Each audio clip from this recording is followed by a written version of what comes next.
In this tutorial, we will guide you through the process of switching your Twitter profile to sports, fitness, and recreation on PC. Let's dive in. Begin by clicking on your profile image located at the top right corner of the screen. This will open up your profile settings for customization.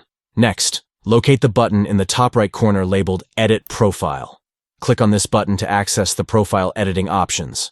Scroll down the page and find the option to Edit Professional Profile. Click on it to access more detailed profile settings. Now click on Category to specify the type of profile you want. Search for Sports, Fitness, and Recreation. And once you find it, select this category. After choosing Sports, Fitness, and Recreation, don't forget to click on Save to apply the changes to your Twitter profile. Congratulations! You have successfully switched your Twitter profile to Sports, Fitness, and Recreation on your PC. Your profile now reflects your interest in sports, fitness, and recreational activities. Thank you for watching. Stay tuned for more tutorials and tips to enhance your online presence. Happy tweeting!